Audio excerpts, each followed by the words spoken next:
On a eu une chute du Bitcoin et Ethereum après le NFP et comme tous les marchés, donc on verra ensemble sur BTC, ETH et ETH BTC les niveaux. Est-ce qu'on est en train de repartir à la baisse? Avant cela, n'oubliez pas le questionnaire, hein, il prend 30 secondes. Encore une fois, merci à ceux qui l'ont déjà fait et merci à ceux qui le feront. On va commencer par le calendrier éco. J'ai fait une vidéo hier, elle va apparaître en haut à droite de l'écran, donc n'hésitez pas à la voir à la suite de cette vidéo par exemple ou avant. Hier on a eu le NFP, NFP qui a été, et le taux de chômage, hein. Alors taux de chômage qui a été au-delà des attentes, je vais y aller, voilà ici. Enfin, au-delà des attentes, il était comme des attentes, mais supérieur au mois précédent. On était à 4.2, on est à 4.3. Mais c'est surtout le NFP. On attendait 75 000, on a eu 22 000. Mais c'est pas ça le pire. On va aller, enfin, on va le voir tout de suite. Si on regarde par exemple le taux de chômage, on est en hausse, hein, par rapport au mois précédent, au mois de juillet. On est en Là, c'était les stats de août. Donc, on est à 4.3 et 4.3, c'est un plus haut depuis, regardez, donc si on regarde octobre 2021, donc presque 4 ans. Donc voilà, après la hausse n'est pas incroyable, hein, on n'est pas comme au niveau du Covid, etc. Voilà, on est sur un plus haut de 4 ans sur le taux de chômage. Et sur le NFP, c'est très intéressant parce qu'on a également eu en fait une correction, encore une fois. Vous vous souvenez, on avait eu mai-juin une correction. Et donc on a une correction sur le mois de juin, encore une fois. Donc on était aux alentours, hein, des 15 000 il me semble, et là on est en moins 13 000. Donc moins 13 000, ça veut dire qu'on a détruit des emplois aux États-Unis en juin. Et ça, c'est plus arrivé, je vais vous montrer, c'est plus arrivé en fait depuis le Covid, la crise post-Covid, où l'inflation avait explosé, etc. Voilà, c'est depuis novembre, enfin non, depuis décembre 2020. Décembre 2020. On avait voilà, on n'avait pas détruit des emplois depuis 5 ans sur le marché US. Voilà, c'est vraiment assez élevé. Regardez, on a moins de 13 000 juin et la dernière fois c'était donc décembre 2020. Voilà, donc c'est à noter, le marché du travail ralentit fortement. Ce qui a été positif, hein, on va dire la baisse des taux, voilà, les marchés ont apprécié, puis après ont corrigé, fin de semaine, ont fortement corrigé. Voilà, mais on est toujours, je pense, on va vérifier, oui, toujours 3 baisses des taux cette année, hein. On a même 4 baisses des taux, 7,7%. Voilà, mais même les 2 baisses des taux, regardez, pour décembre, hein, je le répète, et à 25% de baisse des taux, et 65% pour 3 baisses des taux. Et là, on est à 71% pour octobre. Donc ça veut dire une baisse des taux en septembre et en octobre. On peut, oui, pourquoi pas vérifier les ETF rapidement. Alors, je fais des vidéos assez tôt, donc généralement c'est pas à jour. On va voir. C'est sur le Bitcoin ici, hein. Oui, donc je pense que c'est pas à jour. Alors si, on a eu des outflows, hein, logique, hein. Donc sur Ethereum, ça sera sûrement la même chose. On va vérifier, mais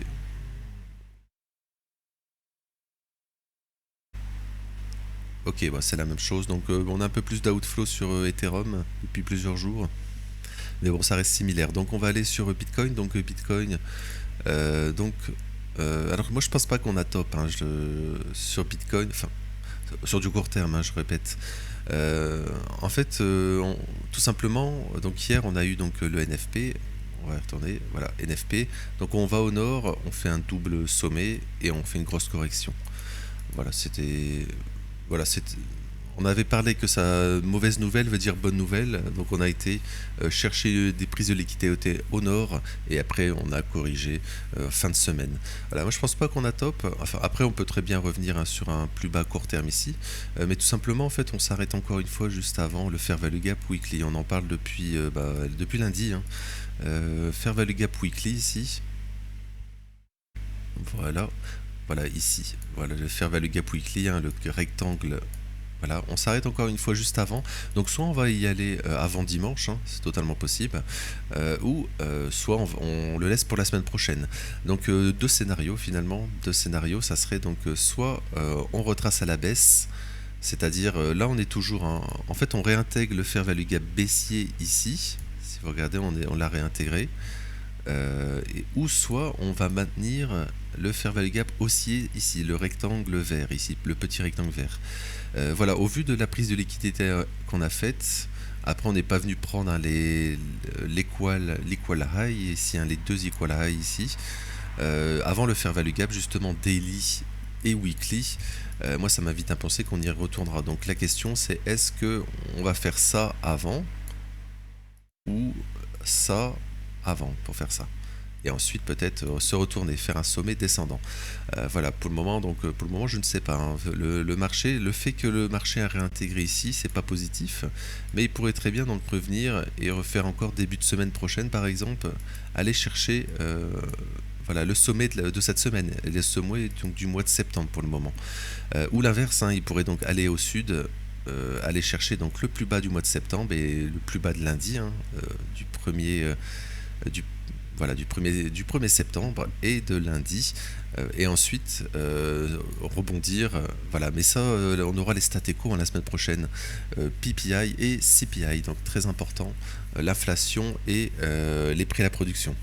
Donc voilà, ça, le fait, je pense que si on va chercher au nord avant, voilà, ça pourrait présager donc d'un PPI, CPI négatif, hein, au moins interprété négativement par les marchés, donc piéger tout simplement les acheteurs de début de semaine, et inversement, si on fait l'inverse, on pourrait donc supposer que ça soit interprété positivement, et donc on aurait piégé tous les shorters de début de semaine. Donc on verra ça la semaine prochaine. Voilà, pour le moment, voilà, le fait qu'on n'ait pas été chercher donc ce fair value gap m'invite à penser on ira, hein, on ira. Donc voilà, attention à la clôture, hein, on pourrait très bien réintégrer le fair value gap ici, weekly, hein, qu'on avait perdu la semaine passée. Après pour moi c'est le début de mois, donc voilà, faut faire attention. Je pense qu'on retournera sur ces niveaux quoi qu'il arrive. C'est le plus bas du mois et le plus bas de lundi, donc voilà, soit on fait ça pour rebondir, ou soit on fait ça, on verra. Voilà, donc ça sera à suivre. Je vais passer sur... alors, on a la clôture, hein, pardon, aussi, sur le CME. Voilà, bah, sur le CME, on n'a pas eu non plus, hein, la même chose, hein. On a laissé donc ces stops ici.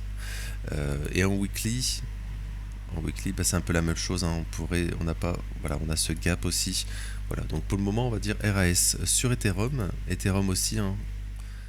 Voilà, on avait ouvert un gap haussier, hein, donc on a eu en fait, regardez, voilà.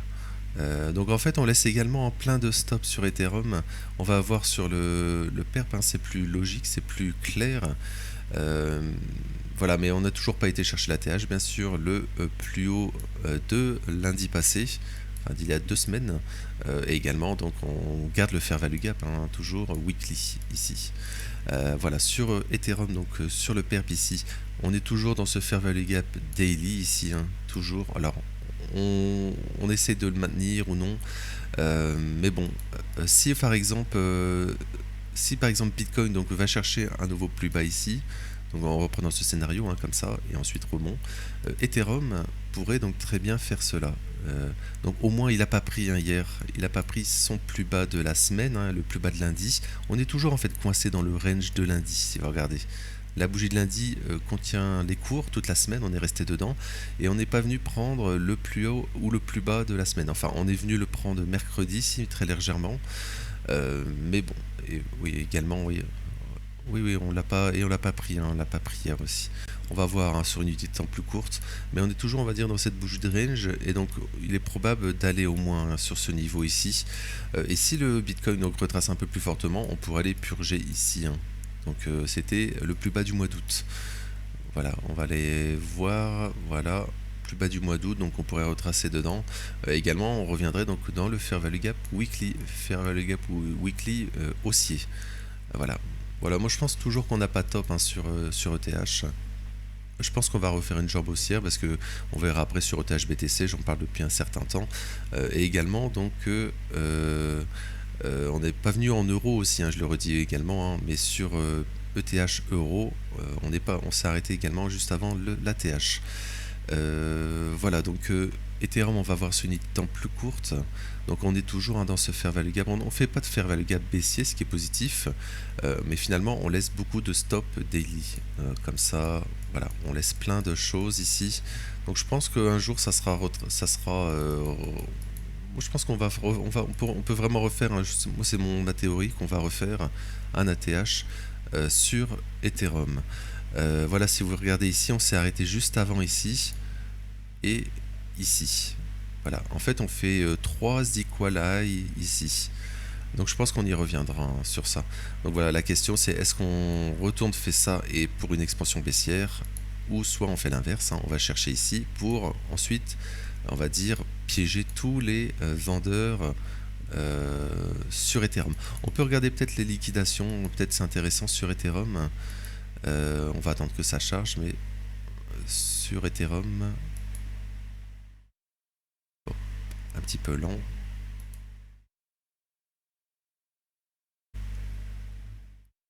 Alors là c'est sur Bitcoin, mais on est toujours dans les mêmes zones sur Bitcoin. Donc les 114 000, donc c'est cette zone de Fair Value Gap Weekly. Et sur ETH, je pense qu'on doit avoir pas mal de liquidations vendeuses. Oui, donc on a 450 ici, on va dire 450, 460 et 460, enfin 4700 pardon. 4500, 600, 4700. Donc ça représente donc 400, donc c'est toute cette zone, les 400, 600 ici.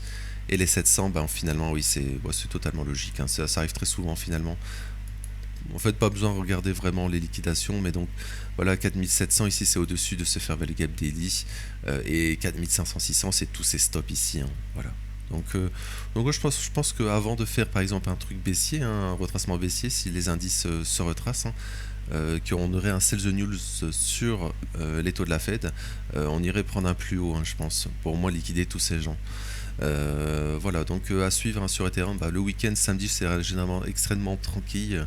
C'est surtout, on va dire, dimanche, généralement, fin de séance, fin de bougie de la semaine aussi, qu'on a un peu plus de mouvement. Donc je vais terminer avec ETH-BTC. Donc ETH-BTC, on n'est également pas venu prendre ici. Ça aurait été plus positif de faire ça et un rebond ensuite. Donc je pense qu'on y retournera. On va retourner ici. Et donc le plus bas de hier également, et c'est également le plus bas de la semaine. Donc je pense qu'on va retourner sur ces niveaux sur ETH-BTC, et on serait toujours donc dans ce Fair Value Gap Daily et 4 heures, donc le rectangle vert. Et donc tant que c'est maintenu, voilà, on pourrait très bien le combler, et tant que c'est maintenu, on a une belle consolidation finalement. Regardez le temps qu'on met pour retracer cette bougie haussière.